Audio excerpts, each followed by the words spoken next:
مزار اور درگاہ ہے، دربار ہے. ایسے میں مسلمانوں تم اللہ سے امید کرتے ہو کہ اللہ کی مدد کیوں نہیں آتی؟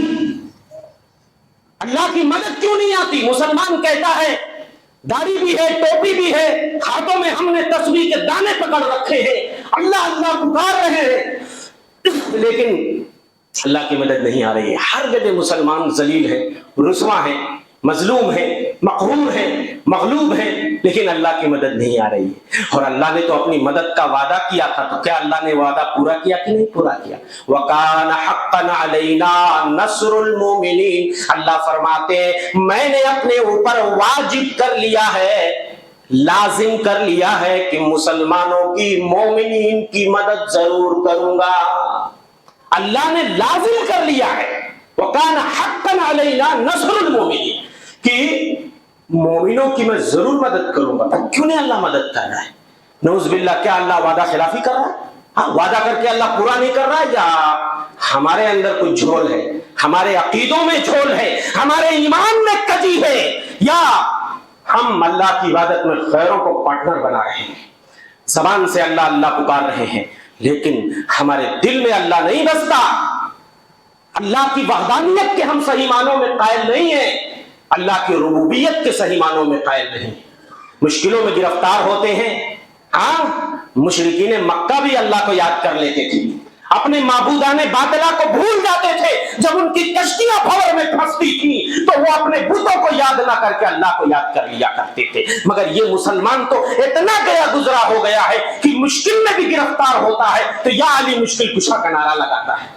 اس گھٹیا اور خلیظ عقیدے کے ساتھ مسلمانوں یہ امید مت رکھو کہ اللہ کی مدد آئے گی. تو اللہ نے تو وعدہ لیا ہے، لیکن جب ہم صحیح معنوں میں ایمان پہ جم جائیں گے، عقیدے توحید پہ جم جائیں گے، پھر دیکھو اللہ کی کیسے مدد آتی ہے. اللہ فرماتے ہیں وَلَا تَهِنُوا وَلَا تَحْزَنُوا وَأَنْتُمُ الْأَعْلَوْنَ إِن كُنتُم مُؤْمِنِينَ. اے لوگوں کمزور نہ ہو، غم نہ کھاؤ، تم ہی سربلند رہو گے، تم ہی غالب رہو گے، تم ہی سربلند رہو گے. لیکن اللہ نے یہ شرط لگا دی ہے ان کنتم مؤمنین، اگر تم مومن بن کے رہو گے، اگر صحیح معنوں میں مومن بنو گے تو تم ہی غالب رہو گے. لیکن آج تم مغلوب ہو گئے تو اس کا مطلب تمہیں اپنے ایمان کا جائزہ لینا پڑے گا، تمہیں اپنے ایمان کا جائزہ لینا پڑے گا. کھوٹ ہے تمہارے عقیدے میں، جھول ہے، کمی ہے، کجی ہے.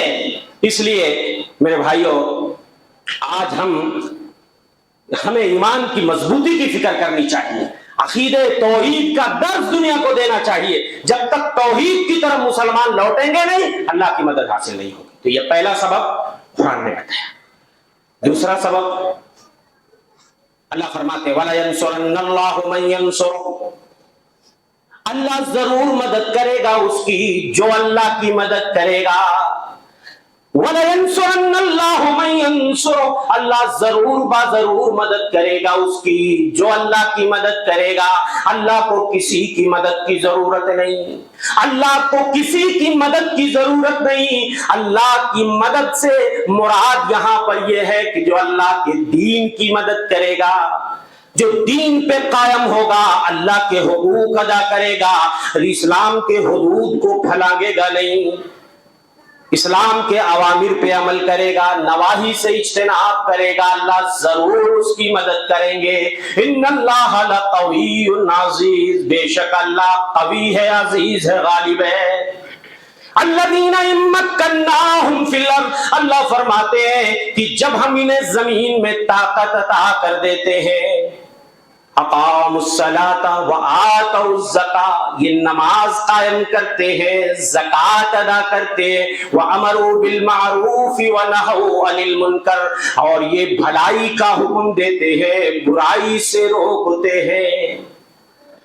تین چیزیں یہاں بھی بیان کی گئی کہ اللہ مدد کریں گے، تمہیں طاقت دیں گے، شرط یہ ہے نمازوں کی پابندی کرنی پڑے گی، زکوٰۃ کی ادائیگی کرنی پڑے گی، اور بھلائی کا حکم دینا پڑے گا، برائی سے روکنا پڑے گا. اب جائزہ لے لیجئے تینوں چیزوں میں مسلمان کتنے نمبر ملتے ہیں مسلمانوں کو. ابھی رمضان کا مہینہ گیا, کتنے لوگوں کی نماز گئی, عید گئی, نماز گئی. تو اس عمل کے ساتھ یہ جو ٹمپریری عمل کرنے کے ہم لوگوں کی عادت پڑی ہوئی ہے, اس عمل کے ساتھ ہم امید لگائے بیٹھے ہیں کہ اللہ کی مدد کیوں نہیں آ رہی ہے. صرف رمضان میں ہم اللہ کو پہچانتے ہیں, باقی دنوں میں اللہ کو بھول جاتے ہیں.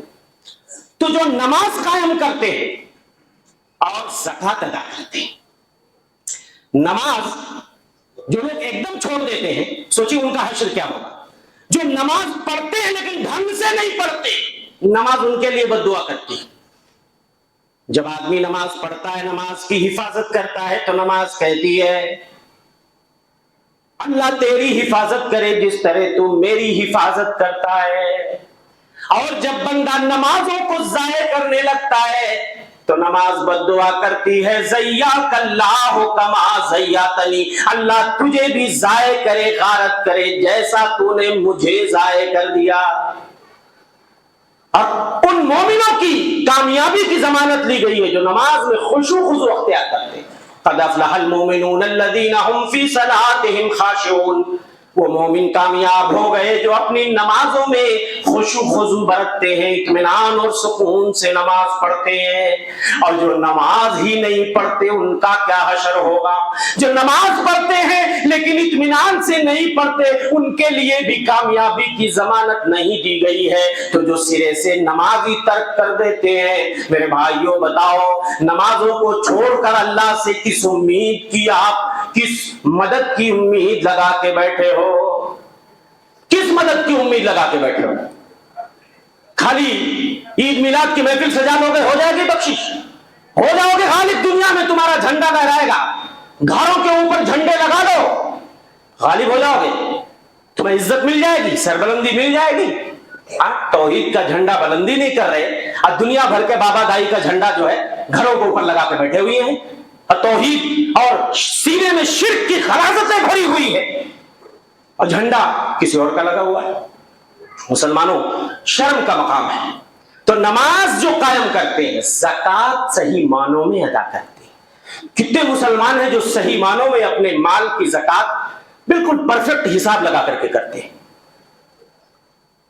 پرفیکٹ حساب لگا کر, کوئی رسید لے کے آئے نہ آئے, رسید میں انٹری ہو نہ ہو, یہ ہمارا کام ہے کہ ہم اپنے مال کا صحیح حساب لگائیں.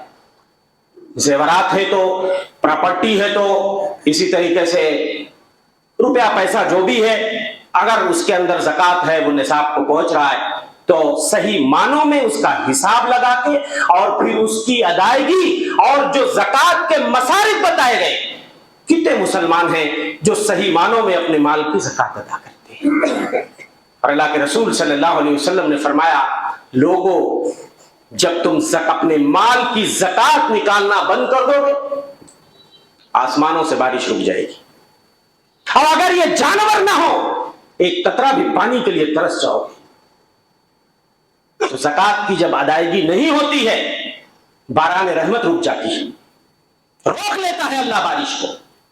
اور جب لوگ بھلائی کا حکم نہیں دیتے, برائیوں سے آنکھ بند کر لیتے, فلاں مر رہا ہے, مرے, مجھ سے کیا لینا دینا, فلاں برائیوں کی دلدل میں ڈوبا ہے, میں اپنے طور پہ درست ہوں, تو مجھے دوسرے کی کیا پرواہ. اللہ کے رسول صلی اللہ علیہ وسلم نے فرمایا, لَتَأْمُرُنَّ بِالْمَعْرُوفِ, او لوگوں تم بھلائی کا ضرور حکم دو, وَلَتَنْهَوْنَ عَنِ الْمُنْكَرِ, اور برائی سے ضرور روکو, وَلَيُوشِكَنَّ اللَّهُ أَن يَبْعَثَ عَلَيْكُمْ عَذَابًا مِّنْهُ, ورنہ قریب ہے کہ اللہ تمہارے اوپر اپنا عذاب بھیج دے گا. ثُمَّ تَدْعُونَهُ فَلَا يُسْتَجَابُ لَكُمْ, پھر تم اللہ کو پکارو گے تو تمہاری پکار نہیں سنے گا. پکار رہے مسلمان, آج بلبلا رہے ہیں, رو رہے ہیں, نہیں پکار سنی جا رہی, اس لیے کہ ہم نے آنکھیں بند کر لی.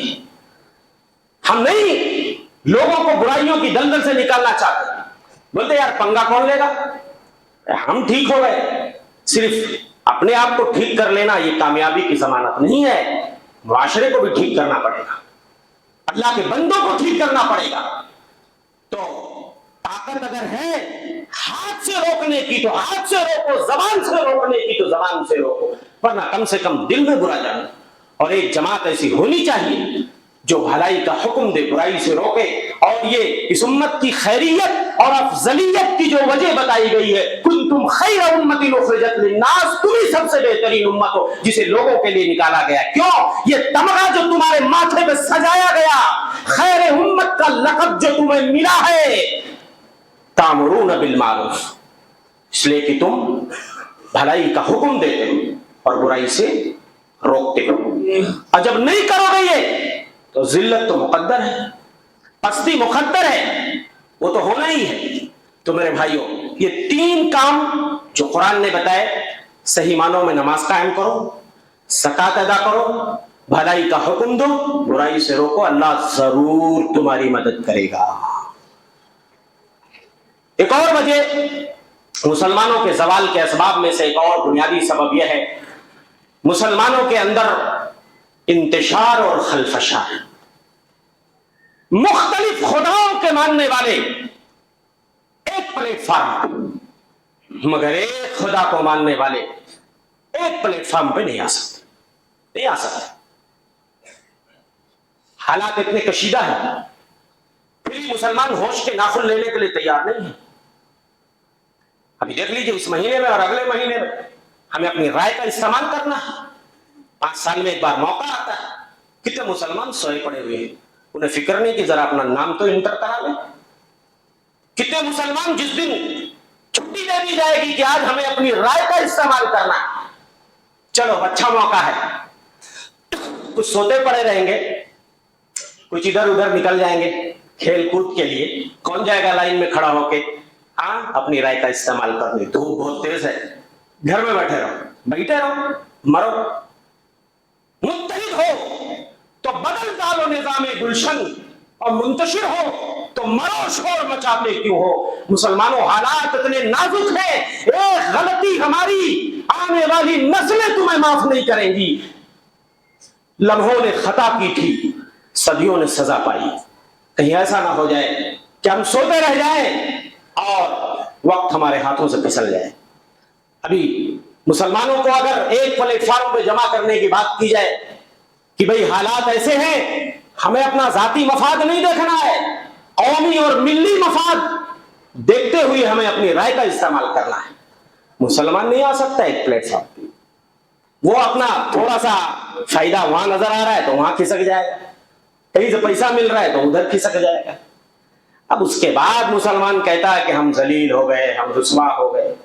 تو میرے بھائیوں, اللہ فرماتے ہیں وَاعْتَصِمُوا بِحَبْلِ اللَّهِ جَمِيعًا وَلَا تَفَرَّقُوا, او لوگو اللہ کی رسی کو مضبوطی سے پکڑ لو, گروہوں میں نہ بٹ جاؤ, ٹولیوں میں نہ بٹ جاؤ. اللہ کی رسی سے مراد قرآن ہے, قرآن کو مضبوطی سے پکڑ لو, گروہوں میں نہ بٹ جاؤ. قرآن کو اللہ کی رسی کہا گیا. دیکھیے, کوئی اونچائی سے کسی کھڈے میں گر جاتا ہے, کنویں میں گر جاتا ہے, تو اس کو رسی پھینک کر بچایا جاتا ہے. تو رسی کا کام ہے نجات دلانا, ہلاکت سے بچانا. رسی سے آدمی ڈوبتے ہوئے کو بچا لیتا ہے, ہلاک ہوتے ہوئے کو نجات مل جاتی ہے رسی سے. قرآن کو مضبوطی سے پکڑو گے تمہیں بھی نجات مل جائے گی, بربادی سے نکل آؤ گے, ہلاکت کے گڑھے سے نکل آؤ. کتنا مسلمان قرآن کو پکڑتا ہے, رمضان میں پکڑتا ہے. کتنے مسلمان سال کے 11 مہینے چھوڑ دیتے, جزدانوں میں بند کر کے کسی اونچی جگہ پہ قرآن کو لٹکا دیا جاتا ہے. سال میں ایک بار قرآن کی گرد جھاڑی جاتی ہے, ایک بار. رمضان آئے گا پھر. اور کتنے مسلمان جمعہ سورہ کہف کی تلاوت کر لیتے, بس سوچتے میرے لیے کافی ہے. میرے بھائیوں, رمضان میں 2 4 5 10 قرآن لوگ ختم کرتے. رمضان گزرتے ہی کیا ایک مہینے میں ایک قرآن آپ نہیں ختم کر سکتے؟ چلو آپ ایک قرآن مت ختم کرو, 1 پنا 2 پنا نہیں پڑھ سکتے, 1 آیت 2 آیت سمجھ کے پڑھو. کوئی ضروری نہیں ہے کہ آپ قرآن ختم ہی کرو, آپ قرآن میں تأمل اور تدبر کرو صحیح معنوں میں. یہ وہ کتاب ہے میرے بھائیوں